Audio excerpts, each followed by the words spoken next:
जय हिंद दोस्तों। आपको ये तो पता है कि भारत में ब्रिटिश ने शासन किया है, ठीक है।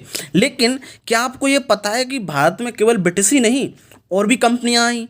आपको वही पता होगा कि हाँ ठीक है, यूरोपीय और भी कंपनी आई। लेकिन जो ब्रिटिश हैं वही क्यों सफल हुए भारत में शासन करने के लिए। और भी दूसरी कंपनियां थीं, चाहे तो पुर्तगाली हो या फिर डच हो या फ्रांसीसी हो, वही क्यों नहीं भारत में शासन कर पाए। केवल यही क्यों शासन कर पाए भारत में। तो आज के वीडियो में केवल यही पढ़ेंगे कि कौन कौन सी कंपनियां थीं, लेकिन उन कंपनियों में ब्रिटिश कैसे आगे निकल गए, ब्रिटेन कैसे आगे निकल गया जो ब्रिटिश ईस्ट इंडिया कंपनी थी और उसने भारत पे शासन किया। आज के वीडियो केवल हम यही पढ़ेंगे और जानेंगे वो कौन कौन सी कंपनियां। और कुछ तो ऐसी कंपनियां जिनके हमने नाम भी नहीं सुने हैं, चाहे वो ऑस्ट्रिया ईस्ट इंडिया कंपनियां हो, ठीक है, ऑस्ट्रिया संबंधित तो यूरोप का देश है, ठीक है, या फिर डेनिश कंपनी हो, डेनमार्क संबंधित थी, ठीक है, उनके तो हमने कहाँ से पढ़ा भी नहीं है। लेकिन चार प्रमुख कंपनियां हैं जिनको हम जानते हैं कि भारत में वो कहीं ना कहीं जो भारत की जो पॉलिटिक्स रही उसमें कहीं ना कहीं लोगों ने इंटरफेयर किया, वो उसमें रहे। लेकिन उसमें जो सबसे अग्रणी निकल गए जो पॉलिटिक्स में, वो निकले ब्रिटिश, और उसने भारत में शासन कर लिया। तो हमें आज के वीडियो में ही समझेंगे। तो ये जो बुक्स है स्पेक्ट्रम है, और इसमें एक चैप्टर है जिसमें है यूरोपीय कंपनियों का आगमन और ब्रिटिश शासन का सुदृढ़ीकरण। मतलब कि यूरोपीय कंपनी आई, फिर उसमें से केवल ब्रिटिश ही शासन करने में सक्षम रहे, और ब्रिटिश शासन का किस तरीके से सुदृढ़ीकरण हुआ, मतलब किस तरीके से ब्रिटिश ने शासन किया। तो यहाँ पे तो पहले एक जो पे इंट्रो दिया गया कि भारत में कौन कौन सी यूरोपीय कंपनी आई, और यहाँ पे ये बताया गया है इस चैप्टर में यहाँ पे कि इस पैराग्राफ में कि भाई जो भारत में जो यूरोपीय कंपनियां थीं वो क्यों आई हैं, और आखिरकार उनको क्या ज़रूरत थी भारत में यूरोपीय कंपनियों को आने की, और क्या भारत में उससे पहले का यूरोप का भारत के साथ व्यापार नहीं चलता था। उसमें यही बताया गया कि ऐसा नहीं है। यूरोपीय कंपनियां जो आई हैं ये कब से मानी जाती हैं, ये 15 सेंचुरी से 16 सेंचुरी से। लेकिन इससे पहले भी भारत का यूरोप के साथ व्यापार होता था, और उसमें जो सबसे अग्रणी था वो था इटली, क्योंकि इटली है वो मेडिटेरियन सी से है, और अन्य यूरोपीय देशों में वो सबसे पहले आगे हुआ करता था। और चाहे मध्यकाल की बात करें तो मध्यकाल में भी जो यूरोप था उसका इटली था, उसका भारत साथ व्यापार होता था, और वो फिर बाद में उन जो व्यापार संबंधित जो भी वस्तुएं थी बाद में बाकी यूरोप में वो उनका व्यापार करता था और भारत से ले जाके। और आपको पता है कि जो इसमें जो प्रमुख जो क्षेत्र थे, जिसमें से आपको पता है कि जो रेड सी से होते हुए और जो वहाँ पे जाते थे, इजिप्ट मतलब मिस्र जाते थे, उसके बाद मेडिटेरियन सी से होके भूमध्य सागर से होके वहाँ पे पहुँचता था माल, कहाँ पे, इटली में। इसके अलावा एक और था कि भाई जो फारस की खाड़ी थी वहाँ से होते हुए इराक और टर्की से होते हुए यूरोप पहुंचता था। तो इस तरीके से ये जो था। लेकिन मध्यकाल में क्या हुआ कि जब इस्लामिक शासन आया अरब क्षेत्र में, तो इस अरब क्षेत्र में जो था इन लोगों ने यूरोप के साथ जो भारत का व्यापार चल रहा था यूरोप का, इन व्यापार को एक प्रकार से प्रतिबंधित कर दिया, और इस व्यापार पे जो वर्चस्व स्थापित हो गया वो हो गया किसका, अरब व्यापारियों का। तो उसकी वजह से क्या हुआ, जो यूरोपीय कंपनी थी, जो यूरोपीय व्यापारी थे, अब इसमें क्या होगा कि मध्यस्थता की भूमिका निभाने लगे अरब व्यापारी, जिसमें उनको मुनाफा तो हो रहा था लेकिन कम मुनाफा होने लगा, पहले ज़्यादा मुनाफा हो रहा था। लेकिन जो यूरोप के बाकी कंट्री थे उनको पता था कि भारत के साथ व्यापार करने में यूरोप के जो मतलब इंडियन ओशियन संबंध जो भी देश तटीय क्षेत्र हैं, चाहे वो इंडोनेशिया हो, भारत हो, ठीक है, या फिर इंडो चाइना प्रायद्वीप है, वो इस संबंध में व्यापार करेंगे तो हमें काफ़ी लाभदायक होगा। हो भारत के लिए वो रास्ता खोज रहे थे। तो उसी के संबंधित जो चाहे पुर्तगाल हो, स्पेन हो, इन देशों में यूरोप में ये दो देश सबसे अग्रणी रहे जिन्होंने अन्य देशों की खोज करने में ज़्यादा भूमिका निभाई। तो इसी में जो स्पेन था और जो पुर्तगाल था वो अग्रणी थे। इन लोगों ने अपने व्यापारियों को और जो लोग थे खोजकर्ताओं को भेजा, भाई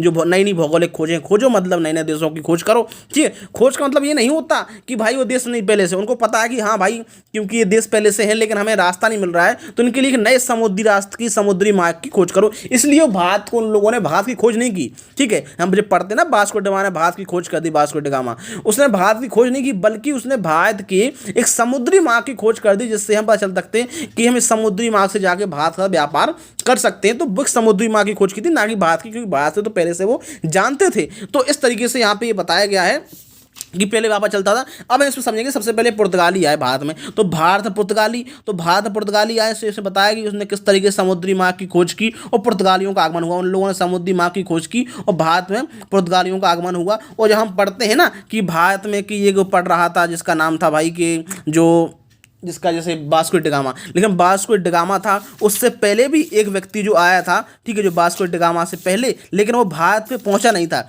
वो जो बीच का हिस्सा है ना, बीच का भाग है, वहीं से लौट गया था। मतलब दक्षिण अफ्रीका के पास का जो केप ऑफ गुड होप हो वहाँ से लौट गया था। 1497 की बात है। फिर 1498 में वास्को डी गामा भारत में आया था। तो ये पूरी घटनाक्रम था उसका बात था, लेकिन हम चूंकि वास्को ड गामा से ही मानते हैं क्योंकि वही भारत पहुंचा था, तो इस तरीके से इसमें चैप्टर में पढ़ेंगे कि किस तरीके से वास्को ड गामा आया, भारत की समुद्र की खोज हुई और उसके बाद पुर्तगालियों का भारत में आगमन हुआ, उन लोगों ने कंपनी बना के अपने गवर्नरों को भेजा और इस तरीके से पुर्तगाल हुआ। तो उसमें इस तरीके से हम समझेंगे यहाँ पे। और व्यापार से शासन तक उन्होंने किस तरीके से भारत में उन लोगों ने व्यापार किया और उन्होंने कौन कौन सी जो ब्लू वाटर पॉलिसी थी, कार्टेज व्यवस्था थी कि मतलब कि हिंद महासागर में जो पुर्तगालियों था उनका पूरा प्रभुत्व स्थापित हो गया। हिंद महासागर एशियाई क्षेत्र में व्यापार के संबंध में पूरा वर्चस्व स्थापित हो गया। इसी को कहा जाता था कार्टेज व्यवस्था, ब्लू वाटर पॉलिसी, हिंद महासागर का प्रभुत्व हासिल करना। क्योंकि जो स्पेन का राजा था जो उसने एक घोषणा कर दी थी कि भाई हम पूरब में केवल जो फिलीपींस है वहीं तक सीमित रहेंगे, फिलीपींस पे कब वो व्यापार करेंगे और इस भारतीय क्षेत्र में, हिंद महासागर क्षेत्र में वो मतलब इन्वॉल्व नहीं होंगे। तो इससे जो पुर्तगाली थे वो आगे निकल गए। तो अब पुर्तगाली आए कब है, ये 16वीं सेंचुरी की शुरुआत में, मतलब 1500 में, ठीक है। तो ये लगभग 100 साल तक इनका प्रभुत्व रहा। लेकिन 7वीं शताब्दी की शुरुआत में ही जो डच थे और जो ब्रिटिश थे वो फिर आगे निकले और वो भी भारत में शासन करने के लिए, भारत में व्यापार करने के लिए आ गए। तो यहाँ पे हम देखेंगे पुर्तगाल के बारे में पूरा पढ़ लेंगे, ठीक है। इसके अलावा यहाँ पे पुर्तगालियों किस तरीके से पतन हो गया और पुर्तगालियों ने किस तरीके से मुगलों का मतलब जो विश्वास था वो खो दिया, क्योंकि इसी समय मुगलों भी भारत में व्यापार जो शासन कर रहे थे। तो इससे हम यहाँ पे पढ़ेंगे क्या, पुर्तगालियों का पतन किस प्रकार से हुआ, पुर्तगालियों का पतन वो पढ़ लेंगे। इसके अलावा डच आएंगे। तो डच पता है, डच ब्रिटिश से पहले आ गए थे, लेकिन इनकी कंपनी का जो स्थापना है वो जो इनकी जो कंपनी की स्थापना हुई थी डच ईस्ट इंडिया कंपनी की 1602 में हुई थी, जबकि 1600 में केवल ब्रिटिश ईस्ट इंडिया कंपनी की स्थापना हो गई थी। तो इनकी 2 साल बाद हुई थी, लेकिन ये भारत में पहले से आ गए थे, ठीक है। यहाँ पे आपको लिख रहा 1596 में जो सुमात्रा था, सुमात्रा इंडोनेशिया द्वीप था, यहाँ पे ये लोग मतलब पहुँच गए थे। तो यहाँ पे डच की एक कहानी ये है कि ये लोग भारत में आए तो, लेकिन इन लोगों ने मतलब एक प्रकार से जो डच और आंग्ल संघर्ष हुआ उसमें 1759 में बेदरा के युद्ध में अंग्रेजों द्वारा पराजित होने पर भारत में डच महत्वाकांक्षाएं चकनाचूर हो गई और डच शक्ति पूर्वी एशिया के द्वीपों पर सिमट कर रह गई। मतलब यहाँ पे ये बताया गया कि भाई जो डच थे और डचों में और ब्रिटिश में, क्योंकि जो पुर्तगाली थे, पुर्तगाली पहले ही इससे बाहर हो गए। जब से ब्रिटिश और ये लोग डच आए तो इन लोगों जो पुर्तगाली था इन लोगों ने क्या किया कि भारत में केवल व्यापार संबंध करने लगे। जैसे गोवा हो गया, इनके पास कुछ सीमित क्षेत्र हो गए, वहाँ पे ये लोग शासन करने लगे, ठीक है। लेकिन उसके अलावा जो बाकी क्षेत्र था ब्रिटिश के में हो गया और इन लोगों ने क्या किया, जो पुर्तगाली थे उन लोगों ने अपनी राजकुमारी की शादी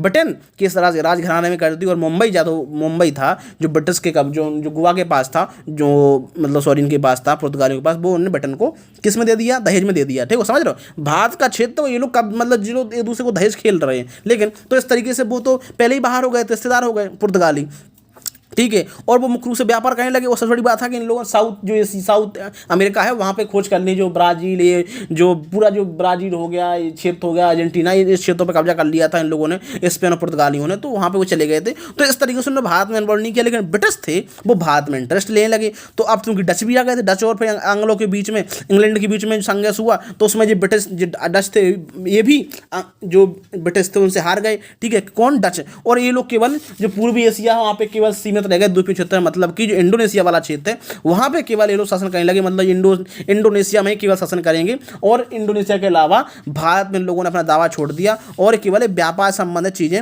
उसमें एक्टिविटी करेंगे, हालांकि पॉलिटिक्स में कोई नहीं करेंगे। तो भारत में डचों का पतन किस प्रकार से हुआ यहाँ पे ये पढ़ेंगे। अब पढ़ेंगे अंग्रेजों के बारे में कि भाई अंग्रेज जो ईस्ट इंडिया कंपनी थी उसकी स्थापना कैसे हुई 1600 में, ठीक है। महारानी एलिजाबेथ प्रथम का चार्ट है। इसके अलावा ईस्ट इंडिया कंपनी की प्रगति भारत में किस तरीके से हुई है। और तो भारत में तो ये जो ब्रिटिश थे वो आ गए थे, वो व्यापार कर रहे थे, लेकिन ये 17वीं सेंचुरी थी, वो 17th सेंचुरी, इसकी शुरुआत में आए थे, आपको पता है 1600 के करीब, ठीक है। लेकिन 1607 में पहुंचे थे और जब शासन कौन बन गया था भारत में, जहांगीर, ठीक है। समझ रहे हो, जब कंपनी की स्थापना हुई तब भारत में शासन कौन कर रहा है, अकबर। लेकिन कितना टाइम लग गया भारत में आने पर, जब भारत का शासक भी बदल गया, जब जहांगीर शासक बन गया था। तो यहाँ पे एक बात ये है कि जब भी भारत में ये व्यापारी आए तो इससे पहले ही, मतलब जो अंग्रेज आए उससे पहले 100 साल तक वर्चस्व स्थापित कर गए थे, कौन, पुर्तगाली। तो अब ब्रिटिश आ गया 17वीं सेंचुरी में, लेकिन 7वीं सेंचुरी के आने के बाद इनको भारत पे शासन करने के लगभग 150 साल लग गए। समझ रहे हो, मतलब ये 7वीं सेंचुरी में आए थे, ठीक है, मतलब 1600 के करीब आए थे। और ये शासन स्थापित करने में कब कर पाए, 1757, मतलब 18वीं सेंचुरी की जो 18th सेंचुरी था उसके मिड में, उसके मध्य में ये लोग भारत में शासन करने में कामयाब रहे। और उससे पहले 150 साल तक केवल व्यापार या कहीं कहीं छोटे मोटे लड़ाई लड़ रहे थे,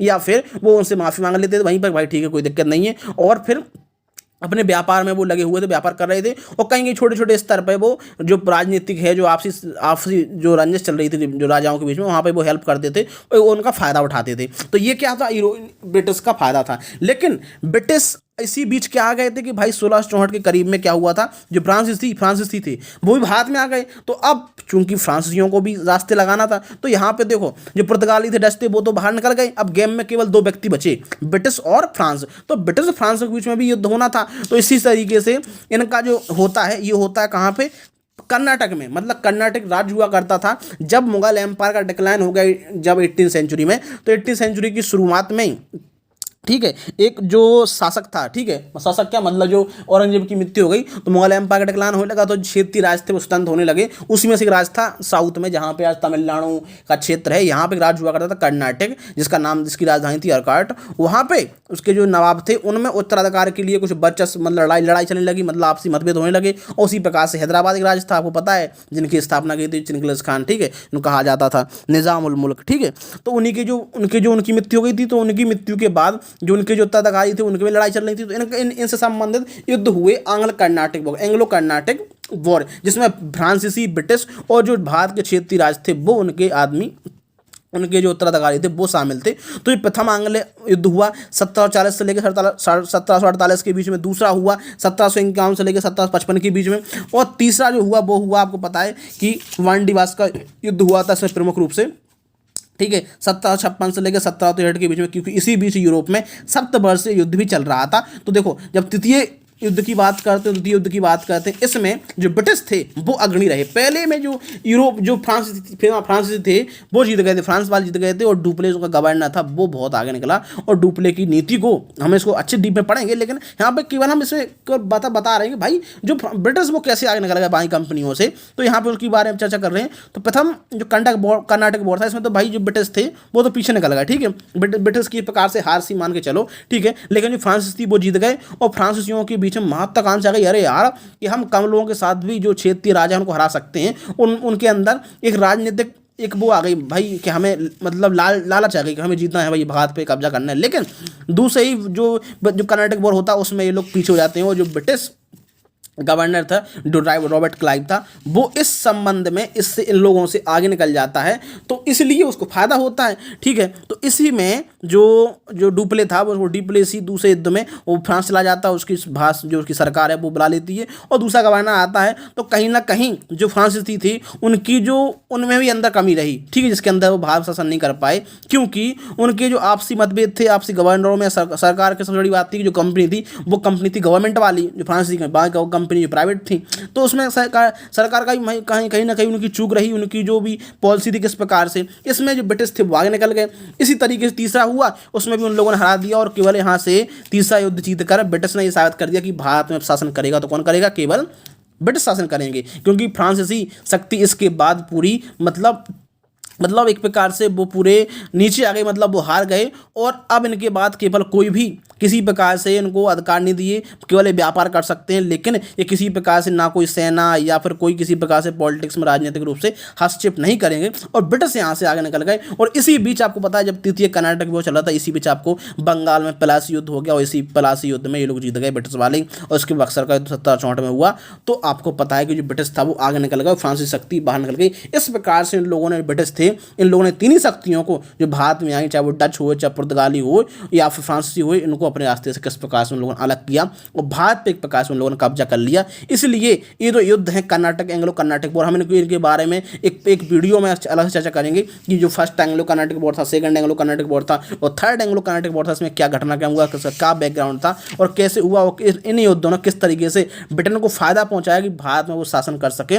और जो फ्रांस था वो उसकी हार हुई, और फ्रांस ने फिर हमेशा हमेशा के लिए भारत शासन करने का जो उनका सपना था वो भी चकनाचूर हो गया, क्योंकि अब वो शासन नहीं कर सकते थे, क्योंकि वो हार गए थे। और संधि करने के पश्चात ये तय हुआ कि भाई अब वो कोई भी जो एक्टिविटी नहीं करेंगे इस प्रकार से युद्ध वाली, वो केवल व्यापार करेंगे। और उनके बाद कोई सीमित क्षेत्र हो गया। तो इस प्रकार से जो ब्रिटिश था उनको फायदा हो गया। और जो उनका ब्रिटिश का जो गवर्नर था रॉबर्ट क्लाइव, वो बहुत ही चालाक था, इसलिए उसकी चर्चा भी होती है। और उसने किस तरीके से प्लासी के युद्ध में, ठीक है, और जो तृतीय युद्ध था कर्नाटक का, और उसमें किस तरीके से फ्रांसीसियों को हराया, और फिर जो प्लासी का युद्ध था उसमें किस तरीके से बंगाल के नवाब को हराया, ये पूरी चर्चा हुई। और इसलिए उसकी तारीफ होती है। और उसने कहीं ना कहीं एक प्रकार से ब्रिटिश को शासन करने के लिए उसने एक प्रकार से पूरा एक आधारभूत संरचना बना के दे दी। वो उसमें काफ़ी हेल्प की भारत में ब्रिटिश को शासन करने के लिए। और इस तरीके से उसका बहुत ही मतलब योगदान है रॉबर्ट क्लाइव का। तो इस तरीके से जो ब्रिटिश है वो भारत में शासन कर सके। और बाकी जो कंपनियां थी वो भारत से बाहर हो गई। और ये जो ब्रिटिश थे उनको फ़ायदा हुआ भारत में शासन करने के लिए, क्योंकि बाकी जो कंपनियां थी वो फेल हो गई भाई, वो नहीं कर पाए भारत शासन, क्योंकि वो हार गई, या तो कुछ किसी रीजन की वजह से, या फिर किसी युद्ध में हार की वजह से वो भारत शासन नहीं कर पाई। और लेकिन जो ब्रिटिश है, ब्रिटिश ईस्ट इंडिया कंपनी है, वो भारत में शासन करने में कामयाब रही। तो उसी के बाद जब कर्नाटक वॉर हो जाता है तो उसमें वो आगे निकल जाते हैं। तो उनके पास एक क्षेत्र था साउथ का क्षेत्र, इसमें जो मद्रास प्रेसिडेंसी थी उस पर ज़्यादा कब्जा हो जाता है उनका। और उस पर इन क्षेत्रों पर ज़्यादा कब्जा हो जाता है, उनको बहुत सारे क्षेत्र मिल जाते हैं। इसी प्रकार से जो हैदराबाद के नवाब थे वो भी इसके कंट्रोल में आते हैं, क्योंकि इनसे संबंधित जो इन लोगों ने अपने मतलब अपने काम के, अपने जो संबंधित लोग थे उनको यहाँ पे नवाब बना दिया, उनके हित के जो उनके हित को साथ थे। ठीक, इस प्रकार से ये साउथ में भी हो गए। और साथ में बंगाल में इन लोगों ने प्लासी का 23 जून 1757 में प्लासी का बैटल प्लासी इन लोगों ने जीत लिया और बंगाल के नवाब को हरा दिया था। और मीर जाफर और उसके बाद मीर कासिम अपने उन लोगों ने वहाँ पे बनाया और बहुत पैसा लूटा, बहुत लिया। और इस प्रकार से उन लोगों बंगाल पे भी कब्जा कर लिया था। ऐसे ऐसे पूरे भारत पे वो कब्जा कर देगा, चाहे वो अवध हो या फिर जो मराठा वाला क्षेत्र हो, उसमें जो बॉम्बे प्रेसिडेंसी हो, या फिर धीरे धीरे जो राजपूताना का क्षेत्र हो, किन किन क्षेत्रों में, या फिर पंजाब हो, आगे आगे जितनी भी देसी रास्ते थी, सिंध हो, चाहे उत्तर पश्चिम भारत हो, ठीक है, इन सारे क्षेत्रों में उन लोग कब्जा कर देगा। पूरे भारत पे इन लोगों ने शासन किया। हालांकि कुछ भाग भारत के देसी रास्तों के पास भी था, और वो लोग केवल जिस क्षेत्रों पर ब्रिटिश का शासन था उसको कहा जाता था ब्रिटिश भारत। ठीक है, ब्रिटिश भारत या ब्रिटिश इंडिया, जिस पे ब्रिटिश का शासन था। तो इस तरीके से जो ब्रिटिश ईस्ट इंडिया कंपनी था उसका शासन स्थापित हो गया था। और बाद में फिर ये शासन जो है वो ब्रिटिश के क्राउन के पास पहुंच गया था। मतलब शासन जो उनका जिनको हम बोलते हैं ना कि जो राजघराना था, ठीक है, शाही परिवार था, उनके पास भारत का शासन पहुंच गया था 1857 क्रांति के बाद से। 1858 का अधिनियम आया था, ठीक है, भारत शासन अधिनियम।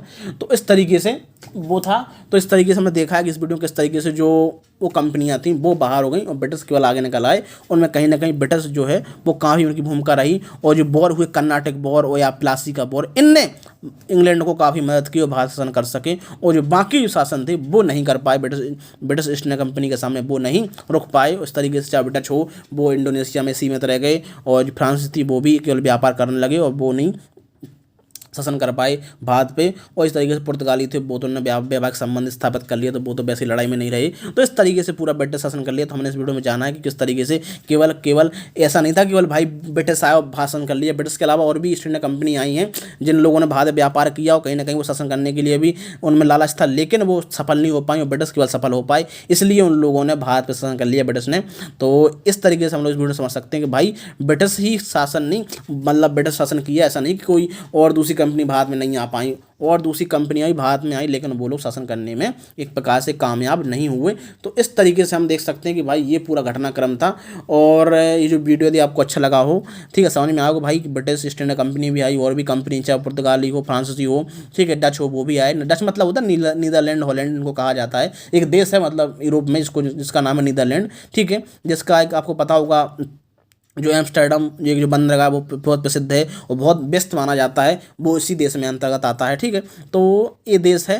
तो इसलिए ये लोग भी भारत में आए, लेकिन ये लोग कामयाब नहीं हो पाए। और केवल जो ब्रिटिश था वो भारत में शासन करने के लिए, व्यापार करने के लिए कामयाब हुए, उन्होंने भारत में शासन किया और भारत के बाद 1947 में भारत आज़ाद हो गया था। तो ये भी कुछ इंपॉर्टेंट जानकारी थी। ये वीडियो समझा, आई तो होप कि आप लोग समझे होंगे, आपको समझ में आया होगा कि भाई ब्रिटिश किस प्रकार से वो उन लोग दूसरी कंपनियों को उन लोगों ने मतलब हराया और भारत पर शासन करने के लिए मतलब वो खुद शासन करने लगे भारत में, और वो किस तरीके से कामयाब रहे भारत में शासन करने के लिए। तो वीडियो समझे होंगे, और वीडियो को पसंद आया तो वीडियो को लाइक से जरूर करें दोस्तों। साथ में चैनल को सब्सक्राइब कर लेना, बेल आइकन को प्रेस कर देना, ताकि जब भी हमारा कोई ऐसे इंटरेस्टिंग वीडियो यूपीएससी से रिलेटेड, हिस्ट्री, पॉलिटी, कोई भी सब्जेक्ट टॉपिक आता है या यूपीएससी के सिलेबस से रिलेटेड, तो आप तक वो आसानी से पहुंच जाए दोस्तों। जय हिंद, जय भारत।